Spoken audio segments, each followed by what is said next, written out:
17व्या शतकात या भारतभूमीवर दोन तुल्यबळ योद्ध्यांच्या मध्ये मुत्सद्द्यांच्या मध्ये एक द्वंद्व बघायला मिळालं। जणू ही दोन ताऱ्यांची प्रचंड टक्करच होती। यांच्यात जिंकलं कोण हारलं कोण याचा निकालही 17व्या शतकातच लागला आणि या निकालाने भारताचा पुढचा इतिहास कायमचा बदलला। हे द्वंद्व होतं भारताचा शहंशाह औरंगजेब आणि छत्रपती शिवाजी महाराज यांच्यामध्ये। या दोघांमध्ये युद्ध, तह, वाटाघाटी, भेटीगाठी सगळं काही झालं, पण शेवटी शिवाजी महाराजांनी हे द्वंद्व जिंकलंच, तेही फक्त 50 वर्षांच्या आयुष्यात। खरं तर औरंगजेब शिवाजी महाराजांपेक्षा वयाने 12 वर्ष मोठा आणि महाराजांनंतर त्याला 27 वर्षांचं आयुष्य लाभलं, पण हा पराजय तो विजयात बदलू शकला नाही, कारण त्याने एक मोठी चूक केली होती। ज्या दिवशी त्याचं मरण जवळ येऊन ठेपलं, आपल्या जाण्याची जाणीव त्याला झाली, त्या दिवशी त्याला त्या चुकीची शिवाजी महाराजांची आठवण झाली। आपल्या मुलांसाठी औरंगजेबाने एक मृत्यूपत्र तयार केलं, त्यात त्यांना काही सल्ले आणि सूचना दिल्या। अशा 12 आज्ञांचं सूचनांचं एक पत्र इतिहासकार जदुनाथ सरकार यांनी त्यांच्या औरंगजेब पुस्तकात फारसी भाषेमधून इंग्रजी भाषांतरित केलं आहे। या त्याच्या मृत्यूपत्रात औरंगजेबानं शिवाजी महाराजांबद्दल लिहून ठेवलंय। त्यानं महाराजांबद्दल काय लिहून ठेवलंय हे पाहण्यासाठी औरंगजेबाचं मृत्यूपत्र थोडक्यात बघूयात।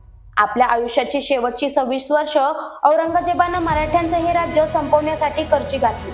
छत्रपती संभाजी महाराज, छत्रपती राजाराम महाराज, महाराणी ताराबाई, त्याचबरोबर रामचंद्रपंत अमात्य, शंकराजी नारायण, संताजी घोरपडे, तानाजी जाधव अशा असंख्य ज्ञात अज्ञात मावळ्यांनी हे औरंगजेबाचं स्वप्न कधीच साकार होऊ दिलं नाही। उलट त्यांच्या सैन्यावर, छावणीवर हल्ले करून मुघलांचेच लचके तोडले आणि संपूर्ण हिंदुस्थानाचा बादशाह म्हणून घेणारा हा हल्लंगीराचा शेवट अतिशय हास्यास्पद असा होऊ लागला। 20 जानेवारी 1706 रोजी औरंगजेबाने अहमदनगरमध्ये माघार घेतली। आता आपलं मरण जवळ येऊन ठेपलं आहे हे त्याच्या लक्षात आलं। तो आता वारंवार आजारी पडू लागला, पण तरीही जिद्दीनं दरबारात हजेरी लावू लागला। त्याच्या आयुष्यात त्याच्याकडून झालेली सगळ्यात मोठी चूक त्याला सुधारायची होती। त्यासाठी तो मराठ्यांशी झगडत होता, पण अखेर हा खेळ मराठ्यांना न संपवता संपला। 20 फेब्रुवारी 1707 रोजी औरंगजेबाचा महाराष्ट्राच्या मातीतच मृत्यू झाला। मरणाच्या अगोदरचे औरंगजेबाचे शेवटचे शब्द होते, आजमा फसाद बघ, म्हणजे मेरे बाद फसाद, अर्थात माझ्यानंतर अंधाधुंदी माजेल। याची जाणीव औरंगजेबाला झाली होती, म्हणून त्याने आपल्या मुलांसाठी लिहिलेल्या आपल्या मृत्यूपत्रात असं लिहून ठेवलंय की ही अंधाधुंदी टाळायची असेल तर मी सुचवल्याप्रमाणे मुघल साम्राज्याचे विभाजन करा, म्हणजे सैन्यात लढाया होणार नाही आणि कत्तलही टाळतील। हमीउद्दीन खान बहादूर यांनी लिहिलेल्या अहकाले आलमगिरी या ग्रंथात औरंगजेबाचं हे मृत्यूपत्र लिहिण्यात आलं आहे। या मृत्यूपत्राची ओरिजिनल प्रत बिकानेर म्युझियम मध्ये आजही उपलब्ध आहे। औरंगजेबाच्या मनाची अवस्था जाणून घेण्यासाठी, त्याचं छत्रपती शिवाजी महाराजांबद्दलचं मत जाणून घेण्यासाठी त्याचं मृत्यूपत्र समजून घेणं गरजेचं आहे। औरंगजेब म्हणतो, पापामध्ये बुडून गेलेल्या माझ्या वतीने पापाची निष्कृती म्हणून हसनच्या कबरीवर माझ्या वतीने चादर आच्छादन टाका आणि हे काम माझा मुलगा आझम याच्या हातून व्हावे। औरंगजेब म्हणतो, मी ज्या टोप्या शिवल्या त्याचे 4 रुपये 2 आणे आले, ते माझ्या कफनावर खर्च करावेत। पुरांच्या ज्या हस्तलिखित प्रति विकून आलेले 305 रुपये माझ्या मरणानंतर फकीरांमध्ये वाटून टाका। यानंतर उरल्या सुरल्या काही वस्तू असतील तर त्या राजपुत्र आझम किंवा त्याच्या प्रतिनिधींकडून घ्याव्यात। पुढे औरंगजेब म्हणतो, सन्मार्ग सोडून भटकणाऱ्यांना बोडक्या डोक्याने पुरण्यात यावी, कारण अत्यंत पापी माणसाला बोडक्या डोक्याने अल्लाह समोर नेल्यास परमेश्वर त्याला क्षमा करतो। एक प्रकारे औरंगजेब इथे आपल्या पापांची कबुलीच आपल्या मृत्यूपत्रात देत आहे। त्यानंतर औरंगजेब सांगतो की शवपेटीतील माझ्या कफनावर गाझी म्हणून ज्ञात असणारा जाडा भरडा पांढरा कपडा टाकावा, त्यात छत्र धरू नये आणि प्रेतयात्रा वाजत गाजत काढू नये। माझ्यानंतर येणाऱ्या माझ्या वारसाने दक्षिणेतील सेवकांना सहृदय अंतकरणाने वागवावे, त्यांना उदार अंतकरणाने क्षमा करण्यात यावी।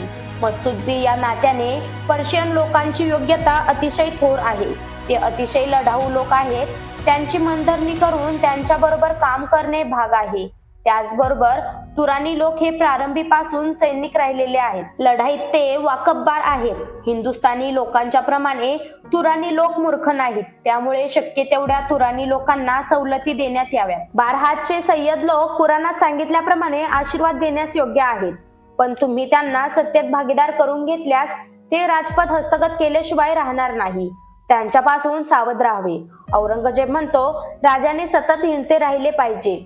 त्याने कोणत्याही एका ठिकाणी स्थिर राहू नये, कारण त्यामुळे त्याला आराम मिळेल, परंतु त्याच्यावर हजारो संकट येऊन कोसळतील. तो पुढे म्हणतो, तुमच्या मुलांवर किंचितही विश्वास ठेवू नका. आपल्या जीवनात त्यांना जास्त जवळीक करून देऊ नका, कारण शहाजहानने दारक शोकाला इतकी जवळीक करू दिली नसती तर कुठला अनर्थकारक इतिहास याच्याकरता घडला नसता.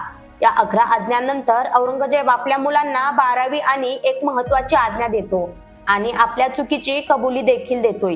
तो म्हणतोय, राज्यातील सर्व माहिती खडानखडा कळणे हा राज्याचा प्रमुख आधार समजला जातो.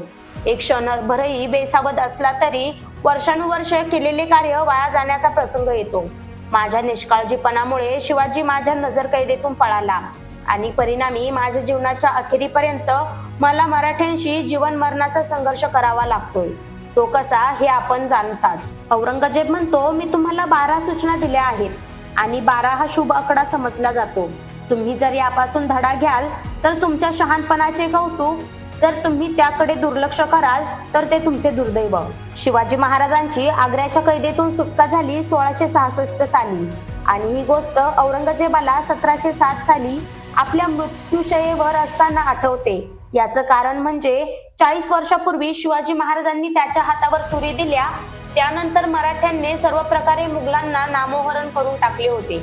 छत्रपती शिवाजी महाराज आणि संभाजी महाराजांच्या मृत्यूनंतर देखील मराठे न डगमगता मोगलांच्या समोर उभे राहिले आणि औरंगजेबाच्या हयातीतच औरंगजेबाचे गुजरात, माळवा, कर्नाटक या भागांमध्ये जोरदार मुसंडी मारून मुघलांच्या साम्राज्याचे लचके तोडले. औरंगजेब मरताना जे म्हणतोय, अजमा फसाद बघ, याचा अर्थ माझ्यानंतर फसाद होणार आहे, गोंधळ होणार आहे आणि त्याला हे माहिती आहे. हे गोंधळ घालणारे, फसाद घालणारे देखील मराठेच असणार आहे. औरंगजेब म्हणतोय, त्याप्रमाणे खरोखरच औरंगजेबाच्या आयुष्यातील सगळ्यात मोठी चूक म्हणजे छत्रपती शिवाजी महाराजांची आग्र्याच्या कैदेतून झालेली सुटका. कारण त्यानंतर छत्रपती शिवाजी महाराजांनी मराठ्यांनी जे करून दाखवलं, तो इतिहास घडवून दाखवला, तो इतिहास औरंगजेबाला टाळता आला असता. त्यामुळे औरंगजेब आपल्या मरणाच्या शयेवर असताना जे बोलतोय ते औरंगजेबाच्या दृष्टीने बरोबरच बोलतोय. शिवाजी महाराजांच्या आयुष्यातून, त्याच्या कृतीतून, त्यांच्या कार्यातून, त्यांच्या चारित्र्यातून आपल्याला काय शिकायचंय, तर हे चातुर्य आपल्याला शिकायचंय.